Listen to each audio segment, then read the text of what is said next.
जी हाँ, पाकिस्तान में क्या हिंदू होना गुनाह है? क्या मुसलमान ना होना कोई क्राइम है क्या? जो तमाम कहानियां हम आपके सामने आज पाकिस्तान से रख रहे हैं, उन्हें देखकर सुनकर दिल दहल जाता है। ब्रेक से पहले आपने देखा पाकिस्तान में हिंदुओं पर कैसे अत्याचार हो रहे हैं। आपने पीड़ित लड़की चंदा की मां की गुहार सुनी, अपने पाकिस्तान में मानवाधिकार पर काम कर रहे लोगों की बातें सुनी। इनको सुनकर यह बात बिल्कुल साफ हो जाती है कि आखिर सिटीजन अमेंडमेंट एक्ट यानी सीएए की जरूरत क्यों है। तो यह एक बहुत अहम सवाल है। सिटीजनशिप अमेंडमेंट एक्ट हिंदुस्तान में क्यों लाया गया? हमारे पड़ोसी मुस्लिम मुल्कों में जो माइनॉरिटी कम्युनिटी के लोग हैं, उनके साथ कैसे जुल्म सितम हो रहे हैं, अत्याचार ढाए जा रहे हैं, उसे देखते हुए ही लाया गया। हिंदुओं के लिए नर्क बन चुका है पाकिस्तान, ये तय बात है। पाक मानवाधिकार आयोग की रिपोर्ट की जो अहम फाइंडिंग्स हैं, वो आपके सामने हैं।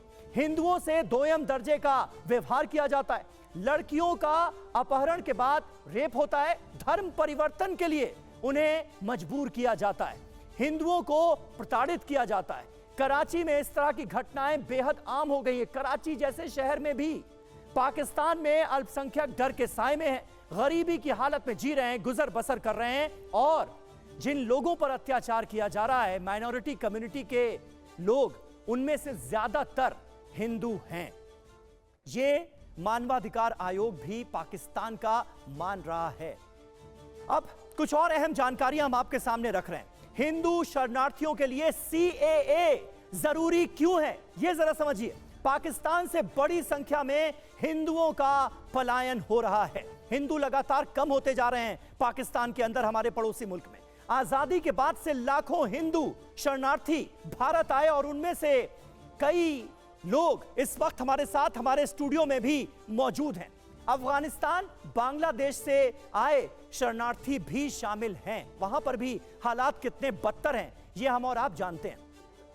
शरणार्थी होने की वजह से जो मूलभूत सुविधाएं हैं, वो भी उन्हें नहीं मिल पा रही हैं। इन मूलभूत सुविधाओं से भी वो वंचित हैं। ऐसे में सीएए लाया गया। सीएए का उद्देश्य भारत आए शरणार्थियों की रक्षा करना है, उनके इंसानी हकों हुकूक बरकरार रहें, यह सुनिश्चित करना इसका मकसद है। 6 धर्मों के शरणार्थियों का नागरिकता लेना इसके जरिए आसान किया गया है। गृह मंत्री अमित शाह ने भी पाकिस्तान में हिंदुओं पर हो रहे जुल्म पर कई बार आवाज उठाई है। शाह ने कहा कि 1947 से ही पाकिस्तान में हिंदुओं पर जुल्म हो रहा है। अगर हम उनके बारे में नहीं सोचेंगे तो कौन सोचेगा? सुनिए।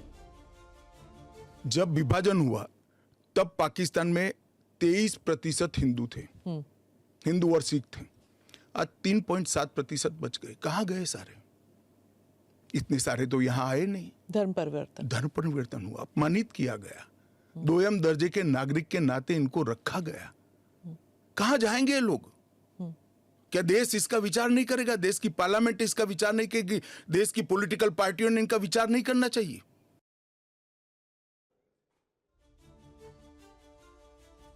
तो सुना आपने गृह मंत्री अमित शाह को। सीएए क्यों लाया गया? अब इस सवाल का जवाब मुझे नहीं लगता कि शायद ही कोई ऐसा होगा जिसके पास नहीं होगा। हमारे साथ इस वक्त आरजू कासमी जुड़ रही हैं, क्योंकि पाकिस्तान की इतनी सारी कहानियां और वहां पर जिस तरह से माइनॉरिटीज पर जुल्म हो रहे हैं, हमने आपको दिखाई। आरजू हमारे साथ मौजूद है, वहां से सीनियर जर्नलिस्ट हैं, सीनियर सहाफी हैं। आरजू, क्या सबसे बड़ी वजह आप मानती हैं माइनॉरिटीज के साथ ऐसा सलूक जो पाकिस्तान में हो रहा है, उसके बाद उसको देखते हुए जो यहां पर सीएए लाया गया है, तमाम मुस्लिम मुल्कों में जो माइनॉरिटीज के साथ सलूक हो रहा है उसे देखते हुए, लेकिन पाकिस्तान की यह हालत क्यों है और माइनॉरिटीज के साथ ऐसा सलूक क्यों? इस सवाल का क्या जवाब है? देखिए, मुझे तो ये लगता है कि जो हमने 2 नेशन थ्योरी के ऊपर पाकिस्तान बनाया और कहा कि जी ये मुस्लिम्स के लिए एक अलग कंट्री होनी चाहिए, हाँ। और उसको लेकर फिर टेक्स्ट बुक्स जो हमारी हैं, हमारे जो स्कूल कॉलेजेस में पढ़ाई जाती हैं, उसमें किसी भी दूसरे रिलीजन के बारे में गलत सलत लिखा हुआ है, उनके खिलाफ नफरत पढ़ाई जा रही है स्टूडेंट्स को, तो फिर यही होगा जो हो रहा है हमारे यहाँ। कोई नई चीज़ नहीं है। अगर आप अपने छोटे छोटे बच्चों को ये बताएंगे कि आपने किसी और रिलीजन के साथ नहीं बैठना है, चाहे वो क्रिश्चियन हो चाहे वो हिंदू हो, तो फिर यही कुछ हमें देखने को मिलेगा। मैं तो खुद ऐसे स्कूल में पढ़ी हूँ जहाँ पर हर रिलीजन के बच्चे हुआ करते थे, और मुझे आज भी याद है कि मैं अपनी जो मेरी हिंदू फ्रेंड थी उसके घर गई एक और मुस्लिम फ्रेंड के साथ, तो वो उसके कुछ खा नहीं रही थी कि नहीं इसके घर में मुझे कुछ खाना नहीं है। तो मैंने कहा फिर तुम आई क्यों हो यहाँ पर?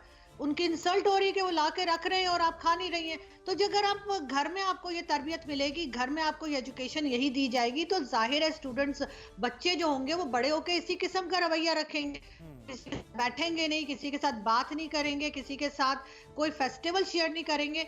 इस वजह से पाकिस्तान की ये हालत है। अब हम जाहिर है कि हर तरफ से जब प्रेशर आता है हमें भारत से और हर जगह से, तो हम दिखाने के लिए कर देते हैं कि जी यहाँ पर होली मनाई जा रही है, यहाँ पे कोई और फेस्टिवल हो रहा है, लेकिन असल में क्या हो रहा है वो तो आप मेरा व्हाट्सएप देख सकते हैं। उसमें कितने ही हिंदू फैमिलीज हैं जो मुझे मैसेजेस करती रहती हैं कि जी अब हमारे साथ ये प्रॉब्लम हो गई, किसी की बहन को ले गए, किसी की बेटी को ले गए, किसी को तंग किया जा रहा है, किसी की जमीन पे कब्जा किया। अनफॉर्चुनेटली मुझे पाकिस्तान से बैठ के ये बातें करनी पड़ रही है, मुझे करनी नहीं चाहिए यहाँ के हिसाब से, लेकिन जाहिर है अगर ये आवाज नहीं उठाई जाएगी तो यहाँ कुछ भी ठीक होने नहीं जाएगा। हमें बहुत कुछ ठीक करने की जरूरत है।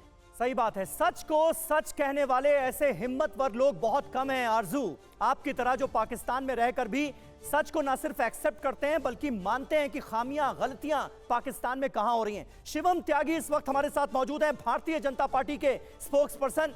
आपका स्वागत है शिवम। और जो पाकिस्तान की कहानियां हमने अपने दर्शकों के सामने रखी हैं और आरजू भी जिस बात को एक्सेप्ट कर रही हैं, उससे ये बिल्कुल साफ हो जाता है कि सीएए की कितनी जरूरत थी हमारे देश में और हमारे पड़ोसी मुल्कों में कैसा सलूक हो रहा है माइनॉरिटीज के साथ। क्या कहेंगे? देखिए, मैं एक ही चीज कहना चाहता हूं कि ठीक है आप अपने देश में राजनीति करते हैं, ठीक है आप अपने देश में माइनॉरिटीज की राजनीति करते हैं, ठीक है आप अपने देश में सिर्फ मुस्लिमों की राजनीति करते हैं, कोई बात नहीं करिए, लेकिन इतनी भी नफरत दुनिया में कहीं भी रह रहे हिंदू, सिख, पारसी, जैन, बौद्ध इन सब से नहीं होनी चाहिए। मैं मानता हूं कि जिन कंट्रीज में जो हाल ये हुआ, जिस वजह से हम सीएए लेकर आए, अगर उसके तहत वहां पर हो रहे माइनॉरिटीज के ऊपर अत्याचार को कर्ब करने के लिए इस सरकार ने सीएए लाने की बात कही और सीएए लेकर आए, उस पर इतना हो हल्ला करने की जरूरत नहीं थी। पाकिस्तान, अफगानिस्तान में क्या हो रहा है हम सब जानते हैं, किस तरह की स्थितियां हैं हम सब जानते हैं। डेटा से हम नहीं भाग सकते, सिचुएशन से हम नहीं भाग सकते, स्थितियों से हम नहीं भाग सकते। आए दिन की स्थिति यह है, किसी की बहन, किसी की बेटी, किसी की मां को अगर कोई उठाकर ले जाएगा या फिर खुलेआम गोली मार देगा, इसका दर्द अगर आज भी कांग्रेस नहीं समझती है, आज भी इंडिया अलायंस नहीं समझता है, माफ कीजिए, इससे ज्यादा वोट की पराकाष्ठा हो नहीं सकती।